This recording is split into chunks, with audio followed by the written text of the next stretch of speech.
Assalamualaikum warahmatullahi wabarakatuh. Hamdan wa syukranillah amma ba'du.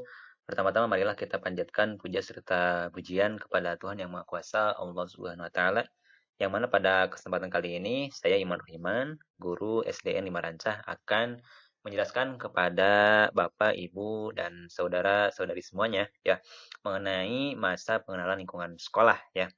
Nah, di sini saya akan menjelaskan berbagai ataupun satu buah rencana ya MPLS di SDN 5 Rancah pada tahun pelajaran baru ya, tahun pelajaran sekarang yakni tahun 2023-2024 ya. Nah, Bapak Ibu semuanya di sini kita harus mengenal dulu ya apa itu seputar MPLS ya. MPLS adalah masa pengenalan lingkungan sekolah khususnya ya kepada para peserta didik baru. Nah, di sini kita garis bawahi ya Bapak Ibu semuanya bahwa pada 3 hari pertama masa awal pengenalan lingkungan sekolah dimaksudkan untuk proses adaptasi yang berarti proses dimulainya ya peserta didik untuk beradaptasi di lingkungan yang lebih baru ya lingkungan baru agar dapat berkegiatan dan juga melaksanakan proses pembelajaran dengan aman dan tentram. Nah, selanjutnya 2 minggu pertama awal bagi peserta didik menjadi indikator penentu ya bagi peserta didik dan orang tuanya untuk berkenalan ya dengan sekolah dan mengenalkan sekolah kepada peserta didik baru dan orang tuanya. Artinya Bapak Ibu semuanya di sini terjadi 2 komunikasi ya yang aktif ya saling berpartisipatif ya antara sekolah juga dan juga pihak siswa dan juga orang tua ya. Dan dibalik lagi orang tua dan siswanya beserta dengan pihak sekolah. Nah, seperti itu.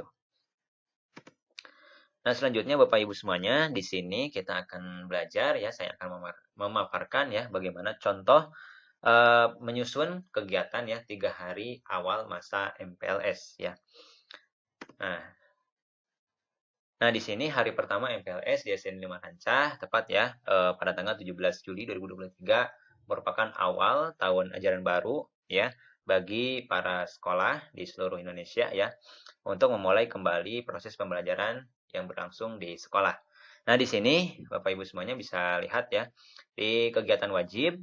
Nah, di sini yang pertama kita bisa melaksanakan kegiatan pengenalan potensi diri siswa baru dan juga kegiatan selanjutnya di sini membantu ya peserta didik baru agar bisa beradaptasi dengan lingkungan sekolah dan sekitarnya.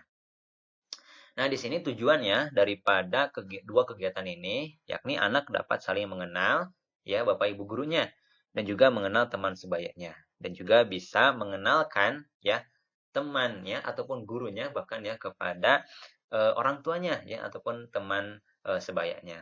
Dan juga untuk tujuan yang kegiatan yang kedua yakni siswa dapat beradaptasi dengan lingkungan barunya. Ya, hal ini sangat penting ya Bapak Ibu semuanya karena apabila siswa sudah bisa beradaptasi dengan lingkungan barunya, tentu proses pembelajaran yang akan dilaksanakan bisa berjalan dengan aman dan lancar.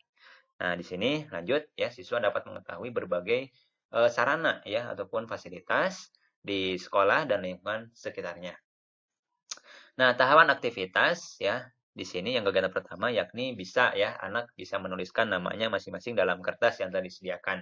Bapak Ibu misalkan bisa menyiapkan terlebih dahulu ya kertas ataupun kertas origami ya yang warna-warni itu. Nah, bisa digunakan tuh untuk misalkan melatih siswa ya agar bisa menuliskan. Dan adapun kalau misalkan peserta didik belum bisa menulis, nah berarti guru bisa membimbing peserta didik untuk menuliskan namanya ya sambil mengenalkan huruf alfabet ya secara lebih sederhana. Nah, setelah selesai perkenalkan, nah Bapak Ibu bisa melakukan ice breaking ya ataupun game education bersama dengan anak-anak ya agar juga bisa bergantian ya secara mandiri bisa mengenal teman sebayanya agar lebih saling mengenal. Dan untuk tahapan aktivitas yang kedua, nah Bapak Ibu bisa mengajak anak-anak berkeliling ya ke berbagai fasilitas di sekolah ya. Misalnya ke ruang kelas yang lainnya, ruang guru ya, ruang perpustakaan, ruang lab, ruang UKS ya, kamar mandi, kamar WC ya. Nah, Bapak Ibu bisa ya. Nah, di sana Bapak Ibu bisa mengenalkan ya sekaligus mengajak ke ruangannya berbagai fasilitas yang sekolah gunakan untuk melaksanakan proses pembelajaran. Dan di sana Bapak Ibu juga bisa melatih ya peserta didiknya eh, agar dia lebih mengetahui ya berbagai fasilitas yang ada di sekolah. Itu untuk hari pertama Bapak Ibu. Dan untuk hari kedua, nah di sini yang pertama kita bisa melaksanakan kegiatan wajib ya, menumbuhkan motivasi, semangat dan cara belajar efektif sebagai siswa baru ya. Dan untuk yang kedua, nah di sini kita bisa mengembangkan interaksi yang positif ya, hubungan yang positif, komunikasi yang aktif ya antar siswa dan warga sekolah lainnya. Nah, oh iya, Bapak Ibu semuanya, apabila Bapak Ibu telah melaksanakan kegiatan tersebut, jangan lupa untuk beri tanda checklist pada tanda bulat seperti ini ataupun tanda-tanda ataupun simbol-simbol yang Bapak Ibu gunakan ya untuk membuat rancangan kegiatan MPLS di sekolahnya masing-masing. Nah, untuk tujuannya guru bisa memulai MPLS hari ini dengan game education ya, belajar mengenal diri dan mengenal kemampuan ya agar bisa mengenal ya kemampuan peserta didik lebih awal ya. Dan juga untuk kegiatan yang kedua, tujuannya nah siswa baru dapat berinteraksi secara positif ya dan mendapatkan hubungan yang baik ya, yang positif dengan seluruh warga sekolah dan lingkungan sekitar sekolah. Nah, tahapannya untuk kegiatan yang pertama nih Bapak Ibu ya, bisa dengan memotivasi peserta didik ya dengan game education, misalkan diawali dengan tepuk semangat ya, nyanyian anak-anak dan permainan lainnya ya. Guru juga bisa memulai dengan asesmen diagnostik kognitif maupun non kognitif ya. Secara sederhana ya Bapak Ibu, tidak boleh dulu rumit-rumit ya, agar tujuannya peserta didik ataupun kita ya, kita sebagai guru bisa mengenal potensi-potensi yang dimiliki oleh peserta didik sejak awal mungkin ya. Nah, selanjutnya peserta didik bisa melakukan refleksi bersama gurunya ya, dan juga bisa mempresentasikan hasil perkenalannya ya, hasil asesmennya di depan kelas secara mandiri ya.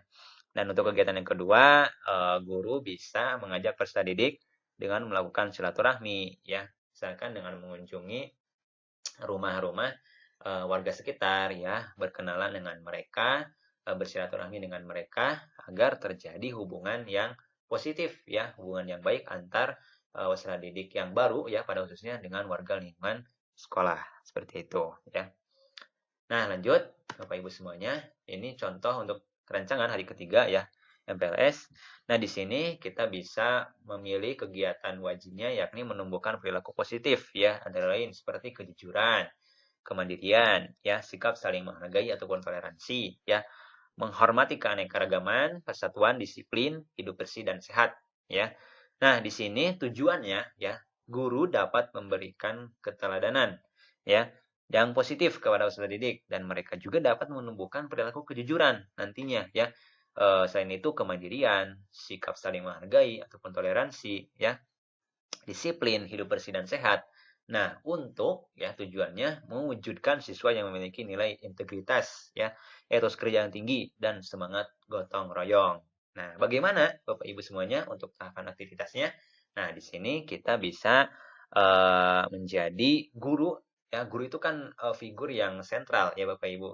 Figur yang sentral, pertama dan utama khususnya di lingkungan sekolah karena sebagai perwakilan ya wali dari orang tua siswa ketika mereka tidak berada di rumah dan kita sebagai figur teladan harus memberikan keteladanan yang positif bagi peserta didik kita. Nah, di sana misalkan peserta didik bisa diajak untuk melaksanakan piket kelas secara bersama. Nah, misalkan Bapak Ibu ya di sekolah masing-masingnya bisa membagi peserta didik, ada yang menyapu, ada yang mengepel, ada yang mengelap kaca ya, ada yang membersihkan fasilitas-fasilitas sekolah lainnya.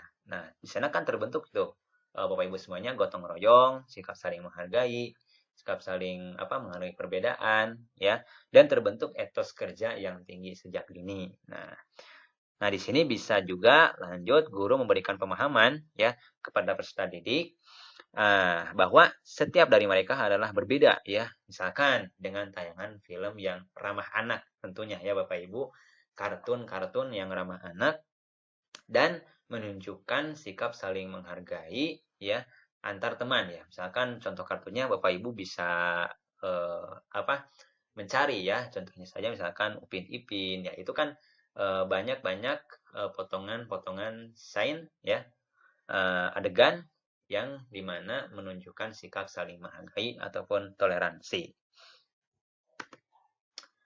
Nah, ya, di bagian akhir kita harus mengenal ya esensi dari seputar MPLS, bahwa MPLS untuk mengenali potensi peserta didik baru, bukan untuk menjudge bahwa peserta didik yang baru ini apakah mempunyai prestasi yang baik atau buruk, tidak ya Bapak Ibu, tapi untuk mengenali potensi peserta didik baru.